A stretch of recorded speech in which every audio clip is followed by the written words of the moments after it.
Thank you very much for joining us. I've never had a hard time being heard in a room, so I'm not going to use the microphone at this point, mainly because I have to awkwardly stand over there in the middle of everyone. I would like to welcome our funders who have joined us today to discuss the issue of collaboration and partnership and a perspective from the funders. And what I find most interesting about the question that has been put in front of the funders is not just how they as funders support collaboration, but how they as funders do collaboration as a funder group. And so for we folks who are having to do collaboration on just about everything, it's really, I'm hoping that we can have a discussion about the role that funders have in doing your own collaborations. I'm one of those people who will not read the bio. It's in front of you, but I will introduce our panel. Jen Miller is the Manager of Community Funding with the City of Toronto. She's also worked at the Ontario Trillium Foundation, so comes from a deep background in funding. Rosalind Morrison, over beside her, is the Vice President of Community Initiatives at the Toronto Foundation, which has recently been renamed from the Toronto Community Foundation. I thought there was a typo. And at the end is Brian Conway, who is a Program Manager with the Ontario Trillium Foundation, Toronto's Toronto Community Investments Program. And on their computer, although I'm not quite sure with the power outage how much connection we can build with our other panelists, is Natasha Pateman, who is in Ottawa, who is the Director of Policy Innovation at the Integration Foreign Credentials Referral Office located within Citizenship and Immigration Canada. We were going to start with Natasha, but since we've lost connectivity and we hope to have it back again before we're done, we will instead start with the folks who are present, and hopefully we'll have her restored and with us for the by the time we get to the end. Each panelist will have 8 to 10 minutes, and I believe someone is going to be holding up over here. Pay attention to this woman over here. She will be holding up 2-minute and 1-minute warnings, because after you've each done your presentation, we do want to leave some time for Q&A from the attendees here. So without further ado, I will ask Jen if you would like to start us off. Sure. I would also prefer not to use the mic if that's okay. Can everybody hear me? Or use my theater voice to project.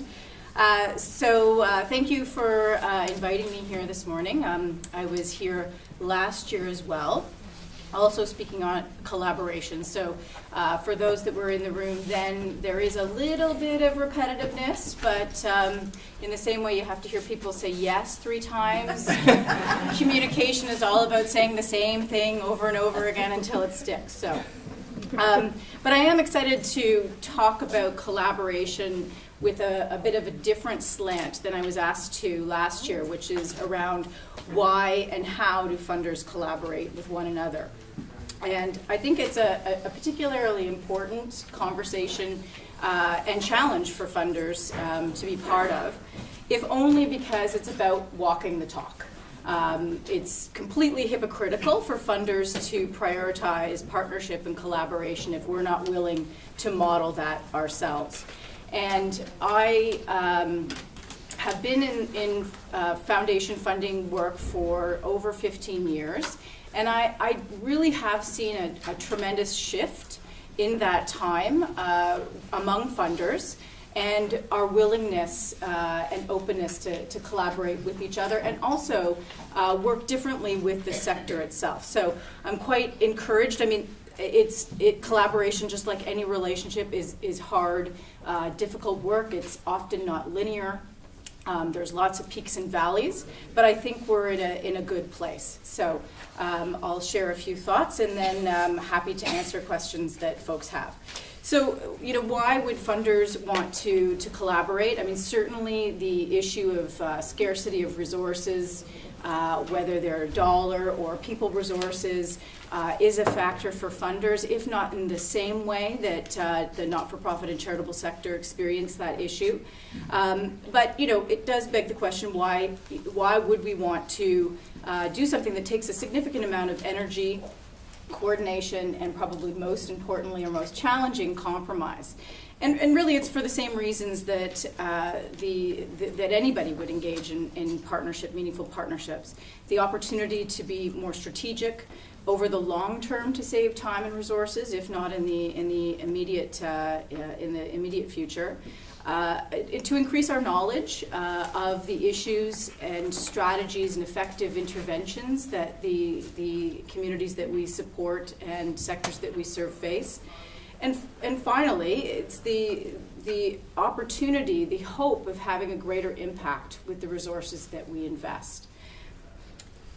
So in terms of why collaboration matters, this is the piece that when I was thinking about this question, I really did return to the same three main points that I shared last year.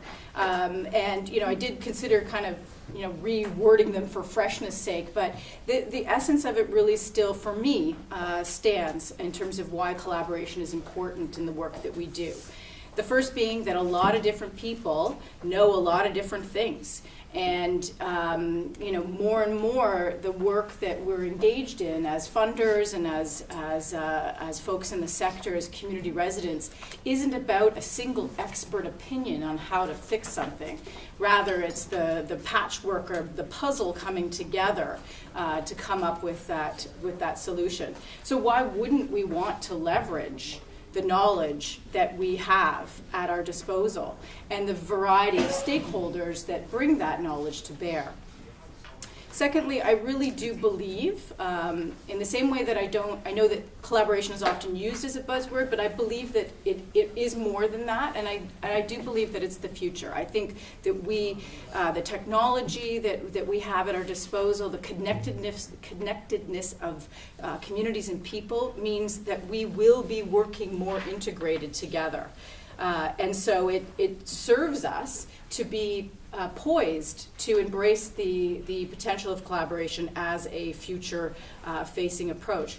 And then finally, and Jihad in his work with Laidlaw would know this quite intimately, young people who are going to be in the leadership positions in our sector and in foundations, this is how this is life, right? So it is the future. It is inevitable that collaboration, I think, is how the sector is going to have to work together. And then finally, and most importantly, when it works, it can be truly awesome. We can come up with solutions and strategies and interventions and new knowledge that we would not have had if we were trying to work in isolation. And of course, the same things that get in our way, get in the way of collaboration for the sector, get in the way for funders. The quote or the saying, that the road to hell is paved with good intentions. Strong, effective collaborations have to be much more than intention.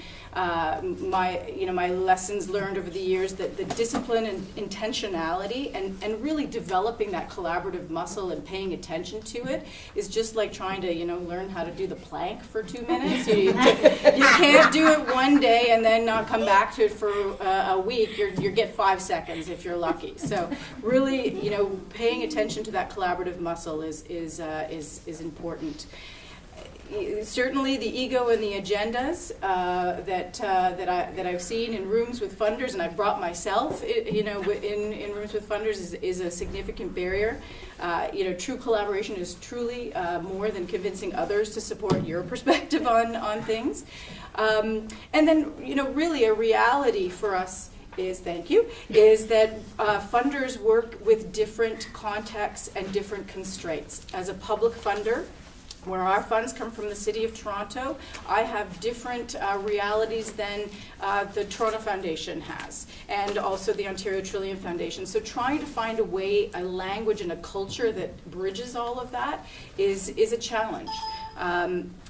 But as I said, I am really optimistic about the future of collaboration among funders. And in recent years, I thought I can think of 3 collaborative tables, funder collaborative tables, that I think really demonstrate the potential. One is Artreach Toronto, which was a mix of arts and non-arts funders that came together about a decade ago to find new ways to support young artists and groups of young artists to have access to resources.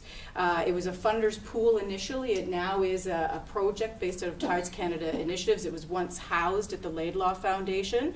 And the Toronto Arts Council is now providing Artreach Toronto with $300,000 a year to invest in young artists and arts collectives. The Newcomer Funders Network, which is probably of interest to the folks in the room. This is a mix of government and non-government funders. Primarily, our role has been information sharing, keeping each other abreast of the changing directions, priorities, etc. in the sector, where we are all funding similar organizations and need to find better ways to align and respond to those changes. But there have also been some really interesting collaborative projects that have come out of that in supporting the sector's capacity building, the Resiliency Initiative being one. And then finally, a new funders network that I'm really excited about involves the funders on this table, and that's the Toronto Neighbourhood Funders Network. We've just started to meet. It's to respond to the Toronto Strong Neighbourhoods strategy and look at place-based funding and how we can be more aligned and intentional without necessarily shifting dollars from one neighbourhood all the way to another, but really looking at the city as a whole. And in the first meeting, not only was there a desire, an appetite for sharing information or thinking about, sort of low-level ways we could work together, the group actually asked for and challenged ourselves to come up with a work plan for our work. And I had never seen that before. We always ask you guys for the work plans. We often don't do that ourselves. And so I think that really marks a shift in how funders are seeing how we can work together to support the work that you are doing better. Thank you. At the Toronto Foundation, I just want to tell you a little bit about our history. And we've been around for 31 years. And we've got a long history of community foundations to draw upon, because the whole community foundation movement is really based in collaboration. And it's where residents of cities get together and say, we're really interested in making our city better. We really love our city and we want it to be the best it can be. How can we pool our resources and invest them to have a bigger impact than we could on our own? And so the idea of collaboration is the essence of community foundations. And what we have at Toronto Foundation is a pool of money called the Vital Toronto Fund, which is that collective, collaborative pool of funds which supports so much of what we do. And I want to tell you a little bit about how we look at the city and how we develop ideas and work with others to make an impact in our city. We put out every year Toronto's Vital Signs, and you may know that this is actually a huge collaborative effort. This is the effort of over 200 individuals and research institutions and other groups, community organizations doing research in their areas of interest that we put together. We consolidate it so that it becomes sort of a holistic snapshot of what's going on in our city. So this is where it all begins for people in Toronto to sort of assess, geez, what might we work on together? And out of that report in 2005, as an example, we were seeing a lot of problems in the city, and particularly over the summer in 2005, which was called Summer of the Gun. And some of you may remember that there was a lot of youth-on-youth violence. And what we were also seeing in the report was a very high youth unemployment rate, similar to what we're seeing now. We also saw a huge dropout in high schools, and we saw a huge drop off in youth participating in recreational activities. And so we did something that is, one of the first steps of collaboration, and that's gathering some great minds together and saying, this is what we're seeing, and can we talk about this? And can we come up with some ideas where we could develop aspirations together. And I think that's the key for collaboration. You can't dictate or prescribe collaboration. You have to actually bring people together very similar to this and say, what are the issues that we're really concerned about, and what aspirations do we have? What's the end game? What's going to make it worth the effort? And there is a lot of effort with collaborative activities to make something bigger happen than we could on our own. And so we got together with the city and with the YMCA and with the two Toronto school boards, and we talked about developing something for youth that could be an alternate to getting involved on the wrong side of town, so to speak. And that collaborative program became known as the Toronto Sport Leadership Program. And this is where high school teachers would identify those kids who might be going off the rails and say, you know what, we have a great opportunity for you. And we can enable you to go and get certification in swimming, in lifeguarding, in soccer, in basketball coaching. And then we can connect you with the city or the Y for potential jobs in your own neighborhoods. And over the course of 10 years, we've been able to graduate about 1,300 kids who've gone through this program. And that is something that only could have happened if all of those partners were brought together. Fast forward to 2010, here's another story, a little bit bigger in terms of a catalytic moment. And that's the other thing about collaborations. It's always nice to have something that spurs you into action. Jahed said some urgency, something to sort of say, okay, let's get on it. And in 2010, it was just after Toronto had won the Pan Am Games. And we thought, wow, people are going to be thinking about how this could make a lot of difference in their communities. We knew that there was going to be a lot of investment in physical infrastructure, and one of those beautiful facilities is U of T Scarborough's Aquatic Center, which the renderings look fantastic. I'm really looking forward to going. Has anybody seen it yet? And so, you know, there's going to be that investment, but let's have a conversation about a complementary investment in social infrastructure, in developing a social legacy, and what would that look like, and are we all interested in? So Rahul, our CEO, gathered about 20 people from city, province, feds, community organizations like your own to get together to say, you know, we're all thinking about this. Could we do something together? And after that, people said, you know what, 3 hours later, yeah. And what came out of that was, let's align our aspirations, let's align the specific objectives, and then let's align our resources. And so those three components are sort of conditions for success as we go down this road, because collaboration isn't easy. And it was actually the Ontario Trillium Foundation way back in the 90s who came up with this idea about, wow, we've got to get organizations collaborating. Ahead of your time. But we learned a lot then, because we actually started thinking about it and talking about it and saying, well, what does that look like? And so it really requires that we open our space. And for all of us in the trenches, that's difficult.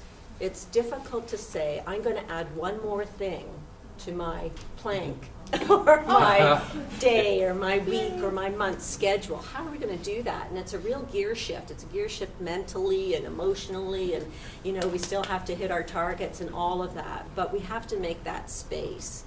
And some of the things that we've learned in our collaborative projects over the years are captured in this booklet that sits on your tables. And if you don't have one, you can go to our website and look under Vital Initiatives, because it captures sort of the top 10 things we've learned about collaborating with other organizations. But I want to get back to the Pan Am Games just for a minute.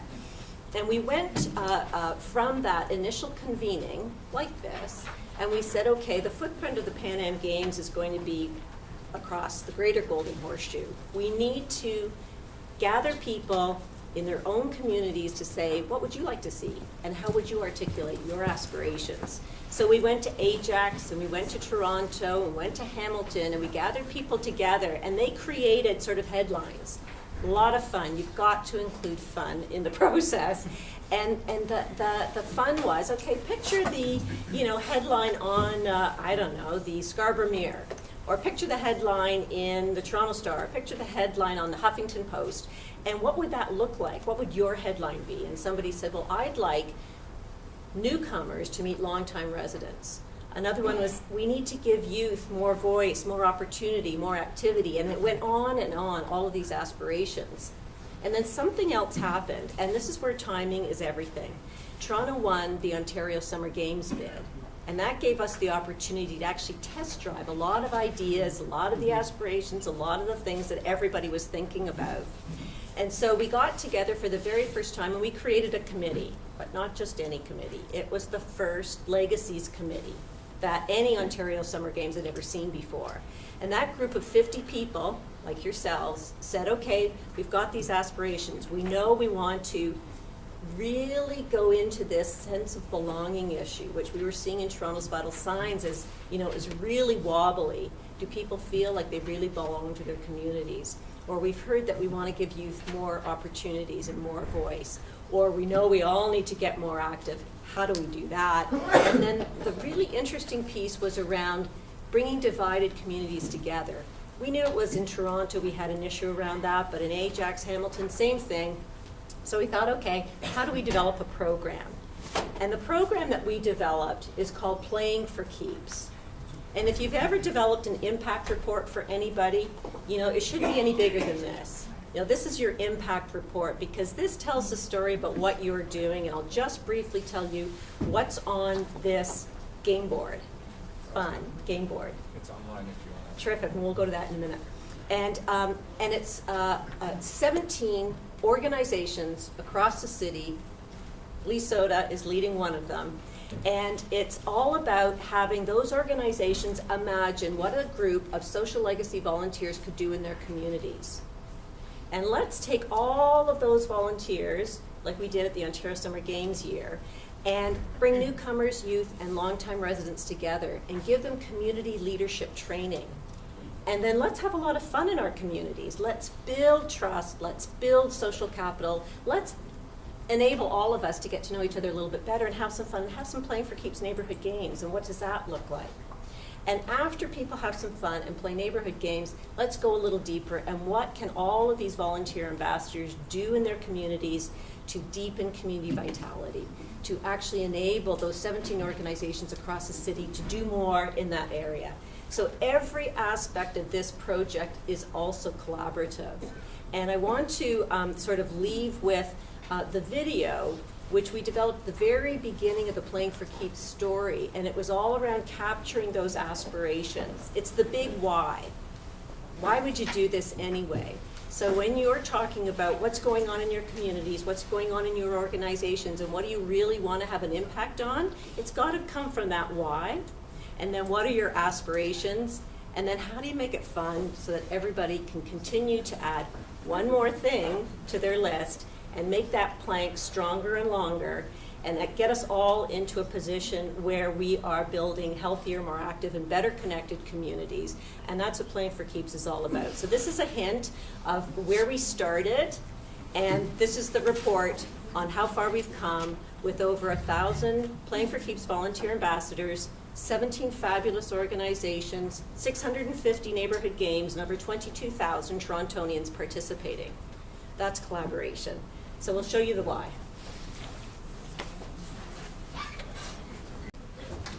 Thank you very much. That was great. Okay, Brian, you're going to have to do a little piece of theater to follow that. Not likely. I will use the mic. I have to say that in terms of this panel, these are funders that are definitely aligned on to so many aspects of questions of partnership and collaboration. And so many of the things I would like to say about partnerships and learnings from collaboration and partnering, I think have been summed up really, really nicely, so I won't repeat those. I do want to thank the Scarborough local immigration partnership for the invitation. In terms of funders doing things differently, it's definitely timely. The Ontario Trillium Foundation has gone through this major process over the culminating this spring in the launch of our new programs. But there's been huge amounts of consultation and research and focus groups and testing of documents, draft 384. Well, so we're moving. In the spring, we will be launching our new programs, so it is very exciting. And what is changing is what we fund, what we prioritize, how we fund, how much we fund. So lots and lots is changing. Before I go on with the PowerPoint, how many people can see the PowerPoint? Okay, I think I'll just go on without it. On your tables, you'll see this this brochure with a bunch of light bulbs on it. Those are energy efficient light bulbs. And this does give a really good summary about where the Ontario Trillium Foundation is going. Most of the grants that the foundation makes are either formal collaboratives or are projects that involve partnerships. So I don't anticipate that changing. Partnering and support for collaboratives is just so much a part of what the foundation does. For those of you who don't know, I always need to say this at each presentation, the Ontario Trillium Foundation is an agency of the Government of Ontario. We are an agency of the Ontario Ministry of Tourism, Culture and Sport. And one of the things that's really unique about the Trillium Foundation is that all of our decisions are made by volunteers. So we have all across the province, there are volunteer panels. I believe there's 18 of them currently. And they review hundreds, actually thousands of applications, and they bring forward the recommendations to our board of directors about what gets funded. So if you do have the brochure, a lot is changing. And I just want to summarize some of the changes because this really is new. Decisions are still being made, but I can share with you what has been decided to date. And I think you'll find, thinking of the settlement sector in Toronto, specifically in Scarborough, there are many opportunities. And looking back at the grants that the foundation has made that really fit well with our new framework, with our new investment strategy, so many of them are partnerships where settlement organizations are partnering with arts organizations or recreation organizations or with environmental organizations. So I just thought that was kind of an interesting learning that kind of combination kept coming up. So there's enormous capacity in this sector, and I think there's great potential in terms of the new investment strategy. So I'm going to use the brochure as the basis rather than the PowerPoint. So we're now going to have 4 investment streams. We're moving away from that word grant. We're now talking about investments. So seed grants, those are smaller grants, up to 1 year in length. Up to $75,000 can be requested. And those are to support projects at the idea stage or the conceptual stage. So organizations want to try something new, to try something out, run a pilot, convene community members to problem solve, to develop solutions around some issue. And then the second stream is called Grow. So Grow, so that's after seed, is supporting the expansion of proven projects where there's evidence to support further growth of an initiative. And those grants can be up to $250,000 a year for up to 3 years. So that's those are larger grants than we're making now typically. And the third stream is our capital stream. And this is very much like what we're doing now. Grants of up to $150,000 to support renovations or equipment or basically capital facilities. We're especially looking at shared spaces, we're looking at energy efficiency. So those are the 3 major streams. But the fourth stream is a bit different. It's called collective impact. And I'm sure everyone's hearing about collective impact. That's kind of very much of interest. And those are going to be much larger grants.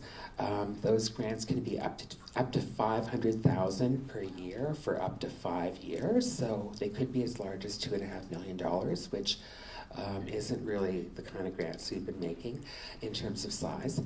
There are not going to be many of those grants.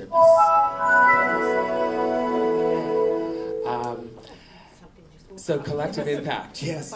So, I know. Yeah, they responded to it. So those are partnerships where the foundation is an active participant. So that's a different kind of grant. So we're envisioning the Ontario Trillium Foundation partnering with other funders and with not-for-profits around an issue, around a strategy where we can make change at quite a scale. Wow, time goes fast when you're having fun. The other thing I really wanted to mention is what we fund is changing. One of the things people have often said, we can't quite figure out what the Trillium Foundation is trying to achieve, which, well, was a surprise to us, but it seems to be a widely held view. So, with our new action areas, we are clearly defining the 6 things that the Trillium Foundation, the Ontario Trillium Foundation, is working to achieve. Fostering more active lifestyles, building inclusive and engaged communities together. Third, encouraging people to support a healthy and sustainable environment. Fourth, enriching people's lives through arts, culture, and heritage. Fifth, supporting the positive development of children and youth. And 6th, enhancing people's economic well-being. Let me just say that on our website over the next 2-3 months, let's say by April, you'll see detailed descriptions of each of these 6 action areas with the outcomes we're looking to achieve, with the priorities for each of those areas, with the specific grant results, with the types of measures that we're looking for in each application. So that's all coming. And also, probably in April, you'll see when our next deadlines are going to be sometime in 2015. That's really the first slide. So I will leave it there, and thank you so much for the opportunity. And just to say, I really do think that there's lots of opportunities here. Think creatively, think collaboratively, think differently, and lots of ways to advance the Foundation's mission of building healthier and vibrant communities across Ontario. Like to go ahead. Natasha's coming to us from Ottawa as the Director of Policy Innovation at the Integration Foreign Credentials Referral Office at Citizenship and Immigration, and we're glad to have you back online. You have 8 to 10 minutes to do a presentation, and since you can't see the lovely girl that will be holding up the 2-minute warning, I guess I'll need to let you know when there's a 2-minute warning. Okay? Okay, and are you able to see my presentation? Well, we can see a little spinning wheel that's trying to connect to put your presentation up. Oh, yes, we have it. We're just putting it up now. Yep, you're on. Okay, great, So thank you. we'll probably have to manage it manually because we're not able to connect it through online. So we have the presentation up on the screen. Just let us know when you want us to flip the slides. Okay. All right, thanks. Would you like to flip the slide 2 then, please? What I'm going to do is just quickly talk about a little bit of our new direction and settlement programming, because this will really impact where we are planning on going with partnerships and collaboration here at Citizenship and Immigration, and what my group is responsible for. So lots of great new opportunities and lots of things that we're already piloting and that I'd like to share with you. So on slide 3, as we've already, I'm sorry, I have this the presentation this morning. I couldn't really hear anybody, but I know it was probably already touched on about the important role that immigration is playing in Canada. We just don't have the demographic cohorts coming up that are filling the labor market access. So, by the next 10 years or less, all our labor force growth is going to come from immigration. So that's why there are huge impacts for not just bringing people in, but fully integrating newcomers, not just the principal applicant who is looking for the job, but the entire family, probably spouses are also looking for the job. And vitally important to get the children integrated into school and into communities. So we are still looking. I know there's been a focus and a lot of talk by ministers these days about the economic focus. That is a piece because, the pendulum swings from time to time. There was a larger focus 10 years ago on the social connectedness and community building, and now there's more focus on getting jobs for people that, are commensurate with their education and skills and abilities, because we know that many principal applicants aren't getting those kinds of jobs. So a little more focus on the economic, but that doesn't mean to say that we aren't still focusing on the entire family and still focusing on both social and economic integration.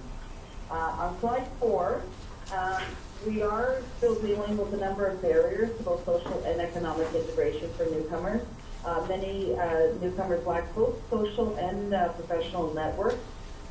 They don't know where to access some community supports. There's many organizations that provide settlement and integration supports, but many newcomers we know just don't even know where to start looking. Employers we know really aren't stepping up to the plate, unfortunately. We do also know that most employers in Canada are small and medium businesses. So they just say, well, we don't have the time, we don't have the resources, we don't know how to recognize credentials. So really it's about how can we help employers so that they can better understand their role in hiring newcomers and helping newcomers integrate into their job market. You can't just say to somebody, well, in Canada we work in teams and, people like to talk about hockey at the water cooler. You really have to help people grasp what that truly means. And so you can't just, bring people in and say, well, good luck, I'll talk to you again in 2 weeks and see how the job's going. So it's really about working with employers to see what more they can do. We also know that many newcomers are coming in with limited language competency. So they have the requirements for immigration, which is a Canada language benchmark of 7 or 4 or 5 in the trades, but that doesn't actually give them enough to work at a managerial level, if that's what they were doing previously, or especially for many of the regulated occupations that require licenses. They have to have quite a higher level of language. There's a lot of technical terms. There may even be terms in other languages. In the medical profession, there's a lot of Latin. So it's really about, not just having that comfort level of being able to talk to your neighbor or get your kid, registered in school. It's also about being able to do the job, professional job at a language level, both speaking, writing, that is needed. We also know that both newcomers and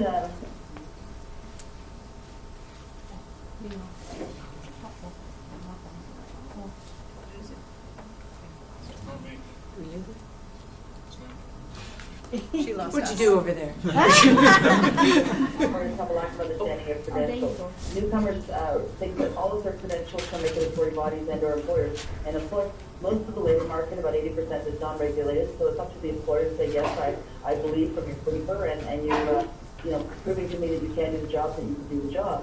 But when they see a degree that's in another language and they're not quite sure if that university even exists, or what it did or what it specialized in, many employers get quite nervous. Many employers are quite risk-averse. So they really just count for work experience, and we really are trying to help both employers and newcomers prepare for what's needed for the labor market. On slide 5, we do spend a lot of settlement services, about $900 million in Canada, which is no small amount of money. I know it was mentioned that CIC, I did catch that piece that we aren't the biggest funder, and the provinces and territories put in a lot. Foundations, the municipality, the list goes on and on. We are one piece of the puzzle, so that's why we are also, we work with 700 service provider organizations across the country. We work with all provinces and territories, many municipalities. The list goes on and on. So our goal is to continue to expand those partnerships, but also look at new and varied and more interesting ways that we can put some of those partnerships together to really improve settlement services. On slide 6, some of the types of partnerships that we already fund and already work with are the Immigrant Employment Councils. There's a number of those across the country, and they pull together employers. They set up networking and mentoring opportunities. They connect unemployed with employers looking for people. So all sorts of wonderful work that the employment councils are doing. The local immigrant partnerships, obviously near and dear to everybody's heart, and there's been some great examples of that. One of the things that I did catch the question about asking about connecting to Aboriginal communities, and I don't know if it came up, but Baldwin Wong, who's out in Vancouver, he's the social planner for the city of Vancouver. He's the one that led their entire project to connect newcomers to Aboriginal communities in BC, and the project was concluded, and he has a wonderful report and video and everything, and I know he'd be very happy to share his experiences and lessons learned along the way. So I would encourage people that are interested in that to connect with Baldwin Wong in the city of Vancouver. But he's now taking that model and working with a local immigrant partnership in BC, but obviously bringing together many of the people that are involved in settlement and integration. And we know it's basically a tangled spider's web of who could and should be involved, and the LIP's doing a great job of pulling those different groups together and making a plan for going forward. We also have what's called the International Qualifications Network. This is an online community for those that deal with credential recognition. And so lots of tips and tricks for employers, how to recognize credentials, lots of work by the regulatory bodies on how to improve processes for recognizing credentials. So again, this is available on the internet, and people are welcome to go and look. And because it's great that they can use access to these services. And we also have the Reveal and Immigration Point Home, or our which is basically a list form, the RIF, they put together the RIF, which is the list en français, that there's great services and work being done for minority francophone communities. 2 minutes? Slide 7, this is the work that my group is doing, and this is where we're trying to apply social innovation to some new partnerships. And for us, social innovation is just really looking at complex, large-scale problems, but maybe through new partnerships and new relationships and new financing options, we might be able to finally get at a systemic solution for a very complex, protracted problem. So it's really, taking new and unusual combinations, involving the user and looking at the whole perspective, looking at partnerships to deal with some of the issues. Doing prototyping. So the government of Canada and many other governments are very famous for the 3-year or 5-year projects that are $3 or $5 million, and you sign something at the beginning, and at the end you monitor and evaluate the whole thing, and then you realize that part of it worked, part of it didn't, but we had to wait 4 years to see anything. I'm talking about 1 day experimentation, and 1 week, maybe 3 months, very short term, very small enough money, and we can tweak as we go. And then once we find that they're working, we can share them and scale them up and scale them out. 1 minute warning? Slide 8. Okay, yes, we're up on that. So slide 8, we've been working on things like alternative career events. This is taking newcomers that think they, have a degree in one profession or done something their entire life.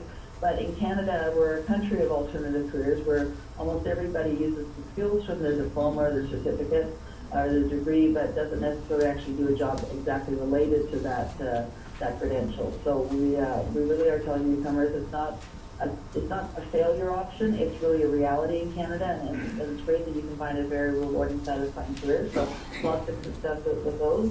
We also did a call for interest for the private sector. This is just to collaborate. No money involved on the federal government's part, but many want to access newcomers and provide them with mentoring opportunities or healthy opportunities like playing soccer, things like that just didn't know how to connect. So we were just playing the mediator and connecting people to maybe some new sources of money and some new ways of partnering. And so that's really it. And then on slide 9. We've got some pillars here of themes we've been working on, and under each of the themes you'll see that we have a number of pilots we've been doing. Some are 1 day, some are a couple of weeks, but if anybody is interested in learning more about any of those, I'd be happy to answer questions, or obviously you can email me too, because on slide 10 is my contact information. So as I said, really what we're just looking at is, are there new groups we haven't tapped into? We've been working with some IT people to look at app development. That's something new for us. We've been looking at social financing, getting some of the sector social enterprise ready. So it's just really looking at new financing options. Where can we be a player and not always the person everybody's dependent on? and where can we, like I said, add value and bring together some new and innovative partnerships. So that's really it for me. Thank you. Thank you very much, Natasha. And thank you for being so. Thank you for being so patient with our technical problems and having you join us. We have a few minutes for questions, and I'm going to use the prerogative of being the person with the microphone and ask the first one, and that is, you've talked about some of the things that you were doing collaboratively as funders, and I'm wondering how what you've learned from doing that has informed how you fund collaboration and partnership development in your granting process. Anybody want to jump into that one first? There's a microphone there if you choose to use it. Well, one of the interesting things that we're seeing with our grant streams, and I'll take an example of our Vital Ideas grant stream, which is $30,000 to take an organization up to the next level with an idea. And we're seeing more and more organizations wanting to document their innovation and their new model and share it with the whole sector. So in a way, we view that as a very important collaborative piece, so that it's not always thinking about internally, what are we doing with our organization, how can we take our organization up to the next level, but always having a lookout in terms of, well, we could really share this with the whole sector, and in doing so, identify that partner that we might not have thought about, or that partner that we might not have thought about. So that's one way that we see it informing. Anyone else? I guess a couple of things. I'm going to project. I'll lean forward. I think the recognition that partnership collaboration takes time. Being realistic in our granting support of collaborative initiatives, needing to build in or recognize that those partnerships will need time to develop and evolve. That as I said when I spoke, that the path is not linear, that there may be breaks in the relationship that need to be tended to, and being patient, I think, and cognizant of that. Sort of sizing collaboration with the outcome. So not just expecting everything to be a formal collaborative just for the sake of saying it's a formal collaborative, but when the change is great, the impact, the challenge is tricky, complex. That is where collaboratives and having multi-stakeholders and investing in those makes perhaps the best sense. So recently we launched the Community Legacy Initiative, which is a small pot of money from the Pan Am Legacy that's about broad-based change in Toronto's Latin American, South American, and Caribbean communities. And that is a collaborative, quite intentionally a collaborative grant program, because the outcomes with the legacy piece are significant. So that would be a way that we would kind of apply those lessons learned. Thank you. Yeah, I would just emphasize, take your time. Don't rush into something. Work out all the details. Think it through. What could happen? What could work? Really think through who's going to do what. How are you going to do it? And then I guess actually backing up, be really, really clear. What are the goals? What are the commonalities? What do the partners have in common? Okay. Any other questions? We're running a little bit over time, but if you all promise to scurry promptly to your next workshop, we could probably take another question or two. Anyone else? Oh, here I thought if I asked the first one, that would warm things up, like being the first people on the dance floor sort of thing. You're dancing alone. Yes. For someone who's interested in bringing an initiative to the table, bringing an initiative towards some of the funders, how would you recommend going about learning how to iron out all the details and make sure that the application we do bring to you is the best application we could possibly bring? Good question. Well, for the Ontario Trillium Foundation, We have a call center that's now up and running, so on the brochure that you have is the phone number, so feel free to call, ask any questions about the process or the guidelines and so on. Also, you know, for example, like today, if groups invite someone from the foundation to come out at a workshop or a conference or a seminar or whatever, we're happy to come out. We can run through our programs in detail. We can also talk about what we call proposal writing or kind of proposal design tips or techniques. We can't really, given the volume in Toronto, we can't do one-on-one, but we can certainly do group sessions.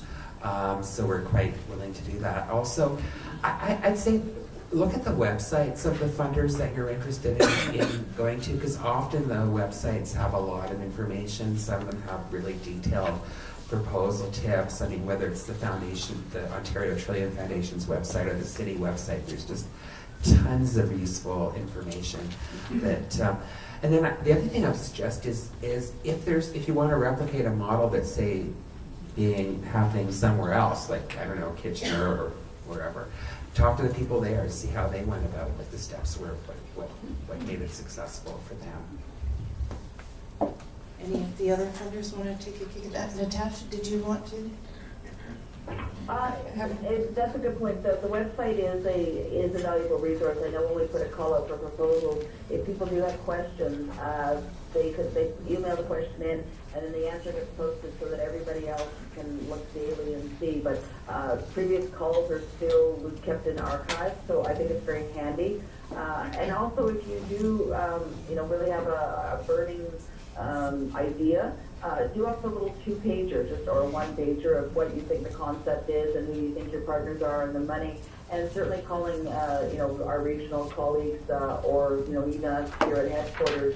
And we'd be happy to take a quick look and just say, yes, I think, you've got a valuable idea that we haven't seen before, or, sorry, we've seen this so many times that I think you're going to have to do a bit more homework. But, just doing up a scoping paper can be helpful for some of the funders, depending on the number of, people that actually do that. But, like I said, we get that occasionally where people send us an idea and we give them some feedback on that. But as for CIC, the website is a very valuable tool. Okay. Any other questions? Yes, one at the back here.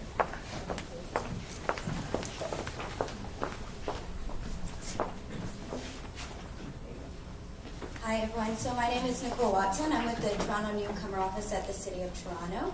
So one, thank you very much for everyone's presentations today. I found them all very enlightening, and it's nice to hear that funders are also looking at collaboration among themselves as sort of an issue or a thing going forward. My question has to do with project sustainability. So something we often hear from our members at the Newcomer Leadership Table is the difficulty people have sustaining projects beyond initiative funding or the initial funding for an initiative. Have you come across any projects that have implemented really sort of innovative strategies for sustaining initiative or program funding or continuing of the program beyond the initial funding? So any sort of examples of best practices around project sustainability beyond funding? Anybody want to take a kick at that one? OTF should answer this question. But Rosalind's got the mic. If this is I know I'm not going to address all the different types of initiatives that are out there, but one of the things that we've been working with the settlement sector on is if you do have a social enterprises, using that as part of your funding. So those are things like creating a catering company, where then the newcomers can learn a new skill, maybe how to cook or how to run the business of catering. The profits from there go back to paying the staff at the catering company, but also then going back into the organization and helping funding other initiatives that maybe don't have that kind of ability to actually draw revenue. But if there's an arm or a piece of the project that can be revenue generating, it can help. But certainly we do want to say to people, you have to look broader than the 2 or 3 years where you're getting some of that core and startup funding, because that's sort of from a CIC perspective, our focus now is much more on the longer term and how is the organization going to look for new partnerships to fund the ongoing, or like I said, what can the organization do itself to maybe look at becoming part of the solution in funding and putting that funding back into the not-for-profit side of things. Anyone else want to take a kick at that? Well, I'll just add that the word sustainability is a funny word, and that the world is changing so quickly that I think we all need to be very flexible and nimble about those forever things. That we need to be reviewing them regularly, and that we need to be doing it in a way that we're actually able to articulate the impact. So one thing that we're all really good at is coming up with creative ideas and then getting a few of our friends together and doing something. And that is great. And that has impact. But if we're really trying to think about how do we want to get something sustained a little bit longer, we need to do it in a way that we're telling our story to strangers, if you will, to people who haven't been involved. You know, they don't know what you're doing and they must be convinced. So what is it that we can do to enable that to happen?